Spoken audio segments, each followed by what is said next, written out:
নমস্কার, কেমন আছেন সবাই? প্রবাসে ঘরকন্যা একটি ভ্লগে আপনাদের স্বাগত জানাই। আজ শুক্রবার, সকাল এখন 10টা। ব্যাকইয়ার্ডে একটুখানি রোদ এসেছে অল্প। মায়ের খুব রোদের নেশা, ওই জন্য টুক করে এসে রোদে একটু বসেছে। আর এই পাশের বাড়ির বেদানা গাছ থেকে এইদিকে একটা ডাল ঝুঁকে এসে পড়েছে, প্রচুর তাতে বেদানা ধরেছে জানেন। আর মায়ের সমানে একটাই আফসোস, তোর এখানে যদি একটা ভালো ফলের গাছ এমন লাগিয়ে দিয়ে যেতে পারতাম। ভাবছি দুদিন যাক, মাকে নিয়ে একটা নার্সারিতে যাব। মা এমন কটা দেশি ফলের গাছ যাবার আগে আমার বাগানে লাগিয়ে দিয়ে যেতে চায়। তো একদিন নার্সারিতে নিয়ে গিয়ে মনের মতো কটা গাছ কিনে আনবো। আজ সকালে আমাদের জলখাবারে আছে পাউরুটি আর ঘুগনি। ওর বাবাকে উপরে দিয়ে এসেছি, এবার আমি আর মা নিয়ে বসলাম। বেলা এখন 12টা। মাকে নিয়ে ছাড়তে যাচ্ছি মায়ের এক বন্ধুর বাড়ি। এই সময় যেমন আমার এখানে মা এসেছে, সেরকমই আমার 3টে বন্ধুর আরও মা এসেছে। আর আমাদের পাড়াতেই আমাদের মায়েদের বয়সে একজন মাইমা আছেন। তো মাইমা তার এই 4 বান্ধবীকে মাঝে মাঝেই আশেপাশের জায়গাগুলো ভালোই ঘোরাতে নিয়ে যান। কোনোদিন চা খাওয়াতে, কোনোদিন পার্কে নিয়ে যেতে, আর আজকে নিয়ে যাবেন সবাইকে রেস্টুরেন্টে। আমরা আজকে যাচ্ছি থাই রেস্টুরেন্টে থাই খেতে, বুঝেছো? আমরা থাই খাবো, 2:30-3টের মধ্যে ফিরবো, সেন্ট্রাল পার্কে বসে আড্ডা মারবো, তারপরে আমাদের বাড়িতে যাব, নিয়ে চা খাবো, তারপরে তোমার মায়েদের ছুটি। মনে হচ্ছে আমরাও একটা করে চুড়িদার পরে এই গাড়ির ট্রাঙ্কায় বসে পড়ি। এত একটা লোভনীয় প্ল্যান, মনে হচ্ছে আমরাও চলে যাই ভেতরে। এবার আমেরিকা আসার নেশা বাড়িয়ে দিতে দাও। এটা কিন্তু ঠিক। আগে আমার মা একদম আসতে চাইতো না, একা একা লাগতো, কিন্তু এবার এমন বড় একটা বন্ধু গ্রুপ, মানে মা তো একদম খুশিতে অস্থির। সবাই মিলে যুক্তি করে টিকিট কাটবো এবার। এই যে সব কাকিমারা এখানে, আজকে কাকিমাদের ডে আউট, তাই তো? কাকি ডে আউট। একটা বড় গল্প শোনার অপেক্ষায় আমরা সবাই থাকলাম। মায়ের কাছ থেকে এসে পুরোটা একদম শুনবো, আর যদি একটু সময় করতে পারি, না হয় আমরাই সেন্ট্রাল পার্কে চলে যাব গল্পটা শোনার জন্য। ঠিক আছে, সবাই তোমরা খুব ভালো করে ঘুরে এসো, তারপর গল্পটা আমরা সবাই শুনবো। ঠিক আছে, একদম একদম 100 বার। মাইমা, আপনাকে শুধু আমি ট্রাস্ট করি না, গোটা মাউন্টেন হাউস কিন্তু ট্রাস্ট করে।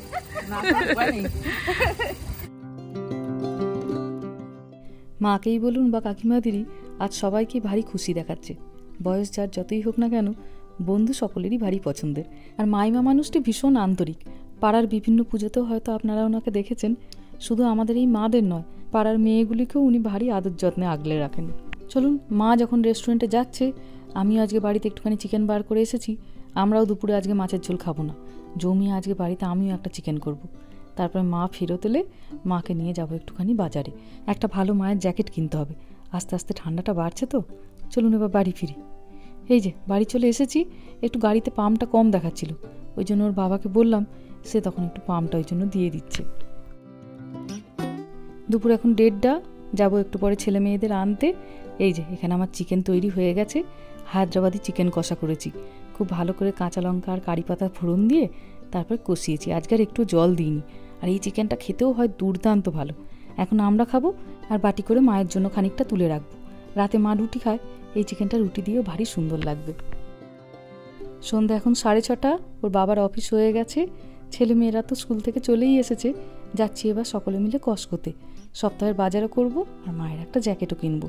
মা ফিরে আসার পরে গল্পগুলোকে রেকর্ড করা হয়নি ঠিকই, কিন্তু 5 জনে মিলে ভীষণ আনন্দ করেছে। মাইমার বাড়িতে শেষে চা খেয়ে তারপরে সবাই মিলে বাড়ি ফিরেছে। চলে এসেছি আমরা কসকোতে।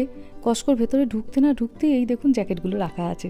এগুলি মায়ের ভারী পছন্দ হয়। গত বছর আমি একটা নিয়েছিলাম, আর সেটা দেখে মায়ের খুব পছন্দ হয়েছিল। এইটা নিচ্ছি আমার শাশুড়ি মায়ের জন্য, হালকা রং। এই যে গত বছর আমি এটা নিয়েছিলাম, এত এটা পরে আরাম জানেন। ওই জন্য মাকে বললাম, মা তুমি এটাই নাও, এটাতে ভীষণ আরাম পাবে। তবে গত বছরে মাত্র নীল, কালো আর সবুজ রঙের ছিল, এবার দেখছি অনেক রকমের কালার এসেছে। মায়ের হাত দিয়ে শাশুড়ি মায়ের জন্য এরকম একটি পাঠিয়ে দেবো। মা খুব শীত কাতুরে, সাদা রঙটা পেলে আরও ভালো হতো, কিন্তু দেখছি আকাশি রঙের আছে, ওটাই সব থেকে হালকা, তাই ওইটাই নিলাম। আর মা নিল একটা কালো রঙের। চলুন এবার ওই দিকটা ঘুরি। ওর বাবাকে বললাম, তুমি আজকে বাজার দোকানগুলো করো, আমি মাকে একটু স্টোরটা ঘুরিয়ে দেখাই। সামনে ক্রিসমাস আসছে তো, বিভিন্ন রকমের জিনিস দিয়ে স্টোরটা সাজানো। কি সুন্দর লণ্ঠনগুলো এসেছে দেখুন। এগুলো এখানকার লোকেরা প্রচণ্ড কেনে। এগুলোও গত বছর এসেছিল, এবছর দেখছি আবার এসেছে। সারা বছরের মধ্যে সব থেকে ভালো লাগে এই শীতকালের সময় স্টোরে আসতে। বিভিন্ন রকমের সোয়েটার, জ্যাকেট, ঘর সাজানোর জিনিস, যেন একদম চোখ ফেরানো যায় না। কি সুন্দর সুন্দর কম্বলগুলো এসেছে দেখুন। ভাবছি একটা কম্বলও কিনবো, বাবার জন্য পাঠাবো। যখনই দোকানে আসি মনে তো হয় সবার জন্যই অল্প করে কিছু না কিছু কিনে কিনে পাঠাই, কিন্তু মা তো আবার বেশি লাগেজ পায়নি, মাত্র 2টো ব্যাগ পেয়েছে। আর একটা ব্যাগ ভর্তি তো মায়ের নিজেরই জামা কাপড়, তো আর একটা ব্যাগে কোনো রকমভাবে জিনিসপত্র একটু একটু করে এবার গুছিয়ে দিতে হবে। ভাগ্যিস স্টোরের এই দিকটা এলাম, কত জ্যাকেট এসেছে দেখুন। এইগুলো মনে হচ্ছে ছেলেদের জ্যাকেট। চলুন সামনের দিকটায় যাই, ওই দিকটাতে মেয়েদেরগুলো রাখা আছে। গত বছর আমি কস্কো থেকে একটা সাদা রঙের জ্যাকেট কিনেছিলাম, সেটা পরেই তো সেই নিউ ইয়র্কে গেছিলাম। প্রচণ্ড ভালো ছিল জানেন, ওরকম প্রচণ্ড ঠান্ডাতেও 1 ফোঁটা ঠান্ডা লাগতো না। বাহ, এই কালারটা কি সুন্দর লাগছে দেখুন। তবে এত টুকটুকে লাল রং মা হয়তো নিতে চাইবেন, একটু হালকা রং খুঁজি। গোল্ডেনটাও খুব সুন্দর লাগছে। এই ধরুন টমি হিলফিগার, নটিকা, কেনেথ কোল, এই সমস্ত ব্র্যান্ডের এই জ্যাকেটগুলো কস্কোতে আপনি যেই দামে পাবেন, আপনি মেসিস বা টার্গেট থেকে যদি এইগুলো নিতে যান $12-15 করে বেশি পড়ে। বাহ, এটা আবার বেশ লং জ্যাকেট, কি সুন্দর লাগছে দেখতে দেখুন। এই জ্যাকেটগুলি মোটামুটি $35 থেকে $40 করে দাম আছে, তার মানে প্রায় ধরুন ওই 3000 থেকে 3500 টাকা মতো। তবে দেশের তুলনায় এই দেশে শীতের জামা কাপড়ের দাম, ইলেকট্রনিক্স জিনিসের দাম কম হয়। আজকে আমরা তেমন কোনো ছাড় পাইনি, নতুন নতুন সবে দোকানে এসেছে বলে, কিন্তু কিছুদিন পর থেকে আবার ছাড় দিতেও শুরু করে দেবে। দেশে যেমন এই সমস্ত ব্র্যান্ডের জিনিসপত্রের দাম অনেক বেশি পড়ে, তার তুলনায় এখানে কম। এটা নটিকারটা দেখতেও কি সুন্দর লাগছে দেখুন। মায়ের সোয়েটার আছে অনেকগুলো ভালো, কিন্তু যতদূর জানি মায়ের জ্যাকেট নেই, তাই ভাবছি ওই সোয়েটারটা না নিতে বলে মাকে এরকম একটা জ্যাকেটই কিনে দেবো। আর এই জ্যাকেটগুলোতে গরমও হয় খুব বেশি, কিন্তু এইটা সবই ভালো। ঘাড়ের কাছে এই লোমগুলো আছে, এইটা নেবো না। এইটা নিলেই কিছুদিন পরে বলবে যে ওই যে ঘাড়ের কাছে লোম ছিল ওটা আর পরতে পারি না, জানিস জ্যাকেটটা। বাহ, এটাও কি সুন্দর লাগছে দেখুন। মেহা বা এদের বয়সী বাচ্চাদের এই অলিভ কালারটি দেখে আবার খুব প্রিয়। মেহাকে পরের দিন নিয়ে এসে দেখাবো এই জ্যাকেটটা, যদি ওর পছন্দ হয় তাহলে নিয়ে যাবো। কদিন ধরেই বলছিল ওর একটা অলিভ কালারের জ্যাকেট হলে ভালো হতো। খুব সুন্দর জিনিসপত্রগুলো এসেছে। আর এই যে সামনের দিকটাতেই আমার ভারী পছন্দের ব্র্যান্ডের জ্যাকেটগুলি ঝুলছে, টমি হিলফিগারের। আমার ভারী পছন্দ হয় এই ব্র্যান্ডের জ্যাকেটগুলো পরতে। আর সব থেকে ভালো কথা, এটা ঘাড়ের কাছে ওই লোমগুলোও নেই। কিন্তু দাঁড়ান, নেবার আগে একবার মাকে দেখাই তার পছন্দ কিনা। প্রচুর জিনিসপত্র এসেছে এই দিকে। ওই দেখুন আবার মা আবার ওইদিকে ডাস্টার কার্ডিগানটা পরছে। দাঁড়ান একবার গিয়ে জিজ্ঞাসা করে দেখি কোনটা নেবে, ওই কার্ডিগানটা নেবে না এই জ্যাকেটটা নেবে নাকি আগের সোয়েটারটা নেবে। যেটা বলবে সেটা নেবো। তবে আমার ভারী ইচ্ছা মায়ের সাদা সোয়েটারটাই নেই। এই যে মাকে পরিয়েও একবার দেখে নিয়েছি, খুব সুন্দর লাগছে আর মায়েরও ভারী পছন্দ হয়েছে, ওই জন্য এই জ্যাকেটটাই নিলাম। আর এতই সুন্দর জ্যাকেটটা ছিল, গত বছর একটা সাদা আমি নিয়েছিলাম ঠিকই, আবার এবছর একটা নিয়ে নিলাম।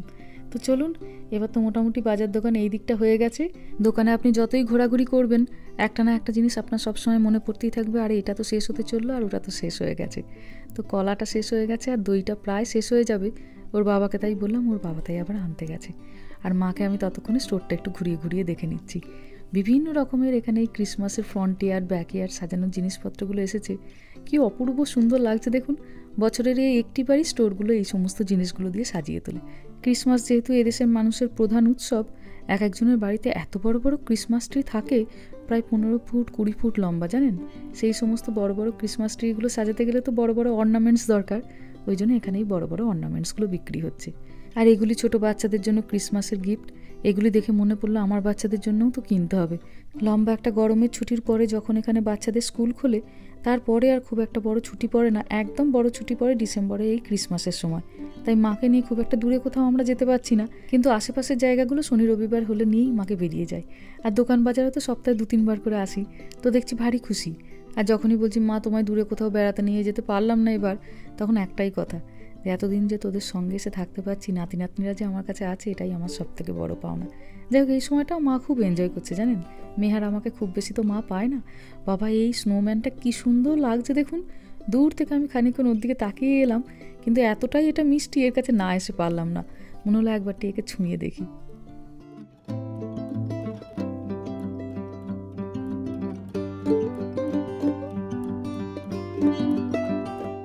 নরম তুলতুল করছে একদম। আবার এইদিকে একটা ওই ভেড়াদের ফ্যামিলি, এটাও কি সুন্দর লাগছে দেখুন।